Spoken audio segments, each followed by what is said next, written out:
Maluku, Kaltim, Bali, Riau, Aceh, dan yang ke-8 Indonesia.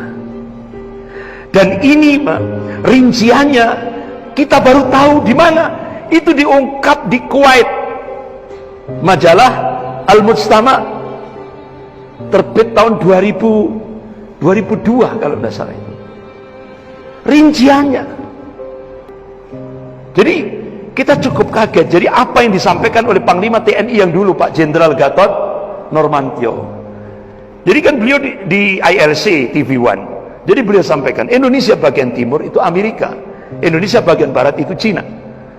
Jadi bahkan kita lihat 15 pangkalan militer Amerika itu sudah mengelilingi Indonesia. Itu loh. Jadi bahkan Pak Jenderal Gatot Nurmantio ketika beliau masih jadi panglima, beliau coba nyamar jadi turis.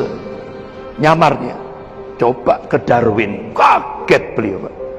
Ternyata persenjataan canggih. Puluhan ribu marinir Amerika, Navy SEAL maupun US Army itu sudah siap, Pak, di Darwin.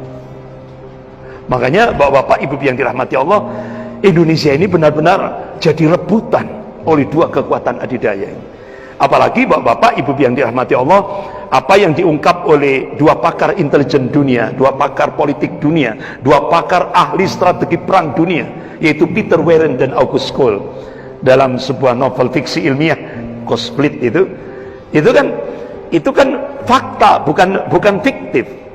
Itu sudah memprediksi 2030 Indonesia akan menjadi negara gagal, Pak. Artinya negara gagal itu bukan terus akhirnya Indonesia hancur berantakan, enggak. Artinya apa? Indonesia akan menjadi negara adidaya baru, barometer ekonomi dunia. Bahkan Amerika dan negara-negara Eropa akan melemah. Cina akan menjadi negara adidaya baru. Kekuatan ekonomi dunia dikuasai oleh Cina. Nah, diprediksi 2030 kedaulatan Indonesia sudah dikuasai Cina. Ini prediksi dua pakar politik dunia, dua pakar strategi perang dunia, dua pakar intelijen dunia, Peter Warren dan August Cole. Bahkan ketika Pak Jenderal Gatot Nurmantio pensiun, baru beliau ngomong, tidak menutup kemungkinan tidak 2030, lebih cepat dari itu, kata beliau. Kalau kita diam, lebih cepat dari 2030. Bahkan guru besar ilmu politik Universitas Indonesia, Profesor Nazaruddin Samsudin, beliau sudah memprediksi, ke depan Indonesia ini akan jadi Singapura kedua, pribumi minggir.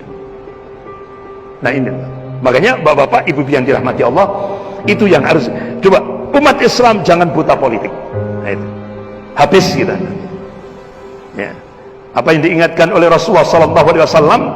Qala Rasulullah sallallahu alaihi wasallam, yusiku an tad'alaikumul ummama min kulli ufuqin. Hampir-hampir umat-umat kafir itu saling nyeru-nyeru, saling ngajak-ngajak untuk menyerang kalian min kulli ufuqin, kata Rasulullah. Dari segenap arah, dari segenap penjuru. Kama tad'al akalatu ala qas'atiha. Kalian seperti makanan, qas'atiha itu kan seperti mangkok kecil, Pak. Jadi kalian itu seperti makanan di atas mangkok kecil yang jadi rebutan orang-orang yang lapar. Sahabat tanya, "Qulna ya Rasulullah al-yahud wan nasara?" Qul ya Rasulullah amin qillatin bina nahnu yauma idin. Ya Rasulullah, apakah posisi kami waktu itu sedikit? Kami minoritas, jumlah kami sedikit. Lah. Tidak. Bal antum yauma idin katsir. Kalian mayoritas, jumlahmu banyak. Walakinnakum kutsa'un ka kutsa'il. Tapi kualitasmu seperti buih.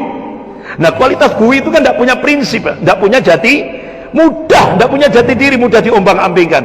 Nah, hadis ini bukan justifikasi, bukan pembenaran, tapi hadis ini adalah warning, peringatan.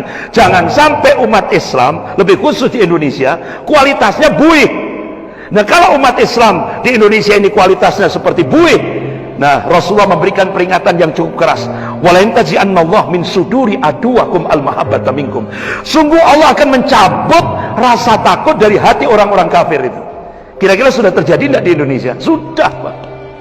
Walayakdifanna